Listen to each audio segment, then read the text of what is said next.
찬송가 585장 드리겠습니다. 찬송가 585장입니다.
마틴 루터 목사님이 작사하고 작곡한 종교개혁 기념하여 부르는 찬송입니다.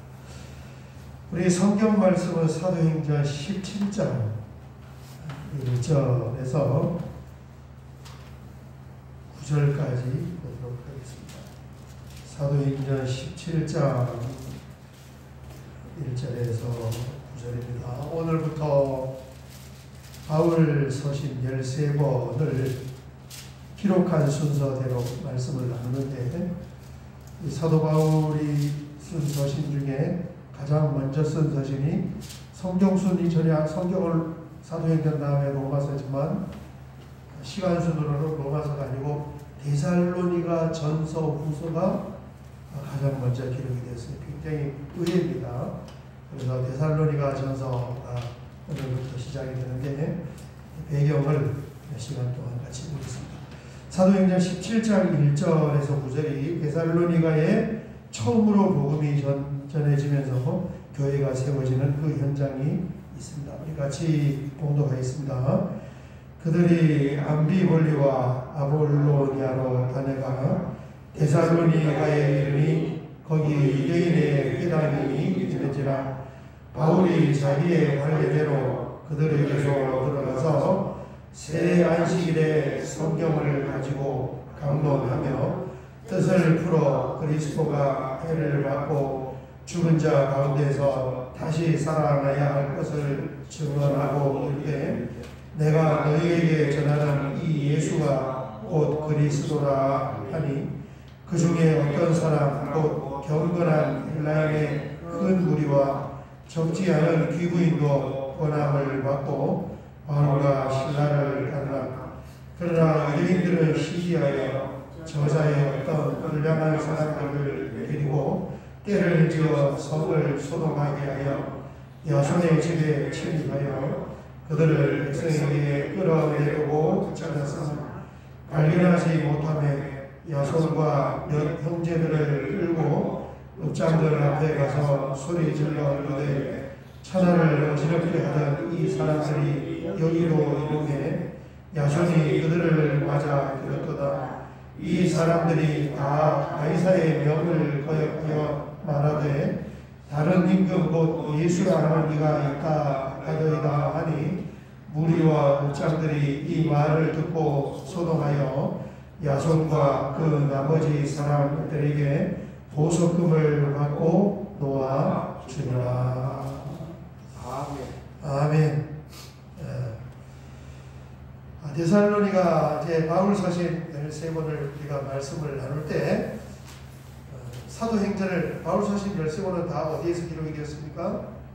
여기에서 기록되고 사도행전의 요 행로 가운데서 13권의 서신이 기록이 되어서 우리가 사도행전을 같이 나누었기 때문에 앞으로 바울 서신을 나눌 때 훨씬 더 이해 폭이 깊어지고 또 은혜가 깊을 줄 믿습니다.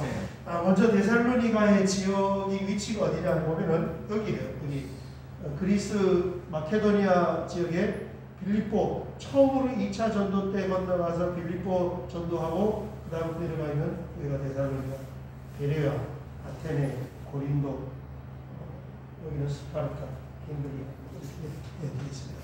저기가 데살로니가 지역인데 데살로니가라는 이 도시는 어떻게 형성이 되게 되었느냐? 데살로니가가 사람 이름이에요. 여자 이름.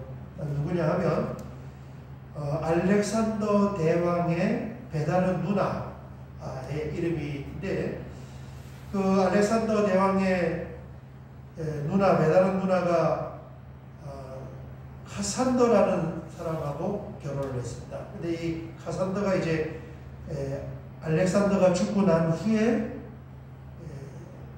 4명의 장군이 이 지역을 전체 제국을 헬라 제국을 쪼개어서 다스렸는데 그 4장군 중에 한 사람이에요.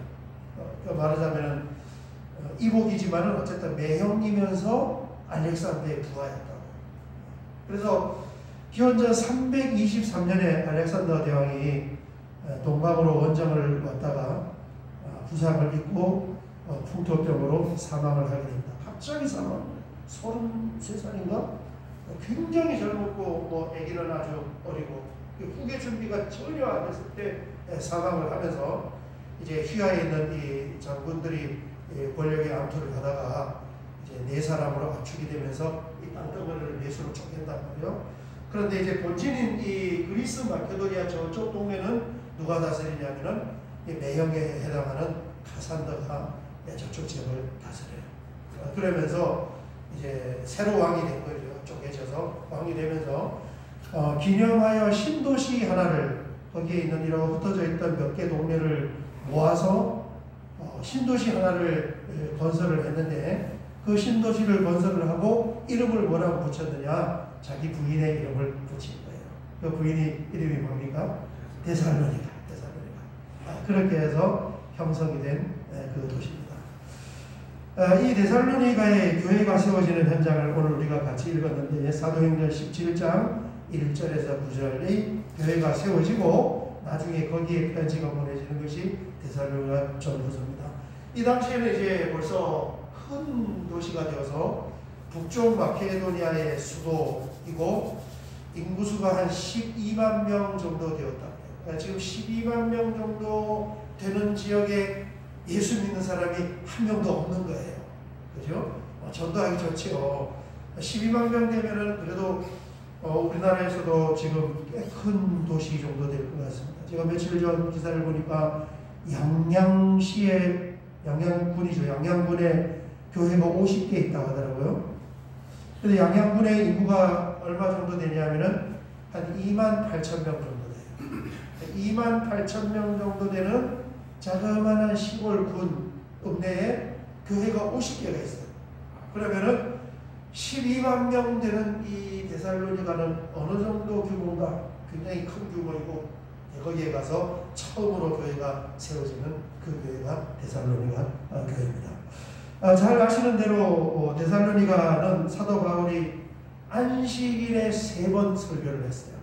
그러니까 굉장히 짧은 시간, 이게 안식일 3번, 지금 2절을 보면 바울이 자기의 관례대로 그들에게로 들어가서 새 안식일의 성경을 가지고 강론하며, 아멘. 그렇습니다. 그래서 딱 안식일 3번, 거예요. 이어서 안식일 3번을 설교를 하면은 3주단 말이에요. 그죠? 주일 3번이잖아요. 우리로 말하면. 그런데 이어서 안 하고 이제 좀 띄어서 듬성듬 중간에 뭐 이렇게 한 주 쉬고 건너뛰고 그러면 그래도 기간은 짧아요. 그러니까 최소한 3주이고 뭐 최대로 느려봐야 뭐 얼마나 되겠습니까? 뭐 한 2달만 안 되겠어요. 이렇게 건너뛰고 이렇게 해도. 어쨌든 딱 3번 안식일에 설교를 하고 그 말씀을 들은 사람들이 지금 데살로니가 교회가 되는 거예요. 3번 설교하고. 완전 이 성경에 나온 교회 중에 제일 초신자들이 보여요. 설교 3번 들은 사람들이. 그렇습니다. 자, 그리고 이제 그러는 가운데 이 바울과 신라가 어디에 머무르게 되냐면 야손이라는 사람의 집에 머무르게 됩니다. 여기 데살로니가에 있는 유대인들이 바울과 신라가 유대인도 전도하고 헬라인도 전도를 하니까 바울과 신라의 일행을 찾으러 왔어요. 5절을 보면은 그러나 유대인들을 시기하여 저자의 어떤 불량배들을 이끌고 때를 지어 성을 소동하게 하여 야손의 집에 침입하여 그들을 백성으로 끌어내려고 찾았으나 이 그들은 바울과 신라, 디모데 이런 일행, 바울과 신라 일행입니다. 6절 발견하지 못하며 야손과 및 형제들을 끌고 읍장들 앞에 가서 소리질러 이르되 천하를 어지럽게 하던 이 사람들이 여기도 이름에 야손이 그들을 맞아 들였도다. 그러는데 이 바울과 신라가 머무르던 야손의 집이 나중에 무엇이 되는 거예요? 데살로니가 교회가 되는 거예요. 빌립보 교회는 누구 집이 빌립보 교회가 되었습니까? 자주장사 루디아 집이에요. 그러니까 참 옛날이나 지금이나 이제 자신의 집을 오픈하여 충성스럽게 하나님을 섬기는 그곳이 바로 교회가 될 거예요. 그래서 데살로니가 도시는 알렉산더 대왕 사후에 세워진 신도시이고 데살로니가 교회는 12만 명 되는 그 지역에 사도 바울이 들어가서 전도를 하면서 세워지게 되었고 그 교회의 예배당 건물은 야손이라는 사람의 집에 예배당이 들어서게 된 것이다. 이렇게 이해를 하면 되겠습니다. 데살로니가에는 특징이 있는데 그것이 뭐냐 하면 그 지역에 살던 유대인들이 가장 난폭하고 유별한 사람들. 우리 성경을 이렇게 이 지역의 대부분 다 유대인들이 지금 흩어져서 살고 있는데 유별난 사람들이 모여있는 아주 난폭한 유대인들이 모여있던 그 지역이 데살로니가 지역이어서 그거 볼 수 있잖아요. 이 데살로니가 지역에 아주 이 유별나고 난폭한 유대인들 나중에 베레아까지 쫓아온단 말이에요. 바울 전도부터 해가지고 아주 극성스러워요. 그러면은 무슨 일이 일어나겠습니까? 데살로니가의 교회가 세워지면은 이 유대인들이 끊임없이 데살로니가 교회와 교인들을 핍박을 하겠죠. 그죠? 그러니까 데살로니가 전후서는 그 외부에서 오는 핍박을 믿음으로 잘 이겨내는 데 대한 칭찬과 격려와 위로가 있는 거예요. 아주 센 지금 이 상태가 된 사람들이 상대가 있단 말이에요. 유별난 사람들, 그렇습니다. 하나 기억하면 되겠습니다.